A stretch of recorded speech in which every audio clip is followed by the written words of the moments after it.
उत्तराखंडच्या उत्तरकाशी इथल्या धराली आणि हर्षेल या गावात ढगफुटी झाल्यानंतर मदत आणि बचाव कार्य युद्धपातळीवर सुरू आहे.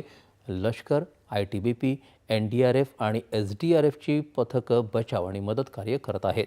आज सकाळपासून हवामानानं साथ दिल्यानं हेलिकॉप्टरच्या साहाय्यानं सुटकेला वेग आला आहे. हवामान अनुकूल राहिलं तर आज दिवसभरात 150 जणांची सुटका शक्य होईल असं NDRFनं म्हटलं आहे.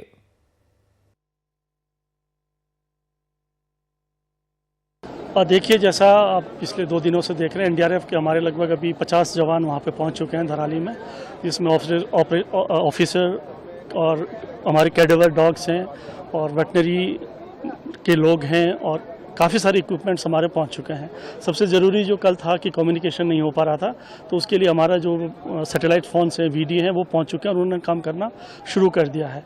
काम चूँकि चुनौतीपूर्ण है, लकीली आज मौसम साफ़ है और मॉर्निंग से ही हेलीकॉप्टर्स फ्लाई कर रहे हैं, जिसमें हमारे सभी जो बाकी डिपार्टमेंट्स हैं उनके लोग भी जा रहे हैं और वापसी में जो भी वहाँ पर यात्री फंसे हैं या जो स्थानीय लोग हैं जिनको मदद की ज़रूरत है उनको लाया जा रहा है।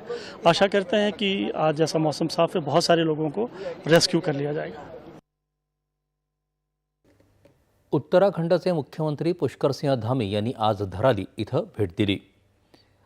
आपत्ती व्यवस्थापन मंत्री गिरीश महाजन उत्तराखंडकडे रवाना झाले आहेत. महाराष्ट्रातील पर्यटकांच्या सुरक्षिततेसाठी आणि त्यांना राज्यात सुखरूप परत आणण्यासाठी राज्य सरकार युद्धपातळीवर प्रयत्न करत आहे. धराली इथं अडकलेल्या काही जणांची सुटका करून त्यांना आज मातली इथं आणण्यात आलं. यात जळगाव आणि मुंबईमधल्या काही जणांचा समावेश आहे.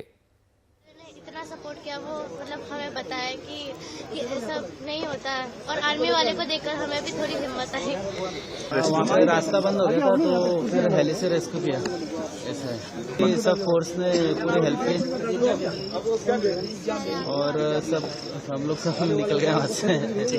परसों से हम लोग यहाँ पर फंसे हुए हैं, बट मैं बोलना चाहूँगी कि हमको यहाँ पे कोई दिक्कत नहीं हुई है। यहाँ के लोग भी बहुत अच्छे हैं और सरकार की तरफ से जो व्यवस्था की गई है, हम लोगों को बताया था कि खाने पीने की भी सब सुविधा की जाएगी, बट हमारा किचन साथ में, तो हमको कोई दिक्कत नहीं। हमको बोला है कि आज 30 लोगों को एक साथ में रेस्क्यू करके लेके जाएंगे, तो हम लोग काफ़ी खुश हैं और आराम से है कि हम लोगों को यहाँ से आज निकाला जाएगा. आता पाहूयात ठळक बातम्या पुन्हा एकदा.